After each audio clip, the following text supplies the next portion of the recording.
tout se passe en haut. Aux aguets, une dynastie de Paloumaïr, assez passionnés de palombes. Chez les Brustis, 4 générations se retrouvent immanquablement pour la chasse au filet.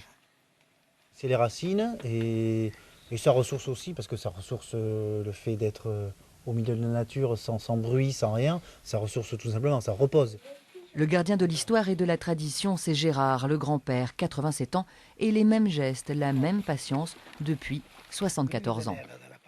On attend les palombes au passage pour pouvoir les semerer, ce qu'on appelle faire manœuvrer les appâts pour pouvoir les poser. C'est le plus grand handicap.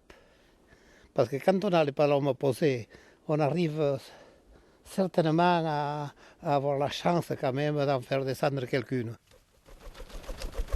Ça, c'est la palombe de cabane. C'est le bruit que fait la palombe quand elle se déplace et quand elle va au sol. C'est pour l'attirer, en fait. À la manœuvre, le père Jean-Marie. Jeune retraité, il ne quitte pas sa palombière du lever au coucher du soleil. Il y a du passage. On a vu du passage pendant 2-3 jours. Bon, avec un vent de sud un peu, dont l'oiseau ne se pose pas. Bon, après, ce qui est important, c'est la vie de famille. Ce qu'on peut se raconter, comment vivent les enfants. Parce qu'en fait, on vit avec nos petits-enfants, là. Voilà. Comme certains vont à la plage. Nous, on va à la palombière. Un partage joyeux, un mode de vie, objet d'un documentaire en tournage actuellement.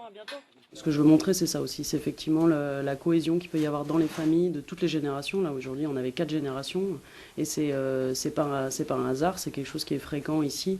On le voit de moins en moins dans la France plus citadine. En fait. Le film intitulé Que ta volonté soit faite, FE accent circonflexe TE, sera à découvrir sur notre antenne en juin prochain.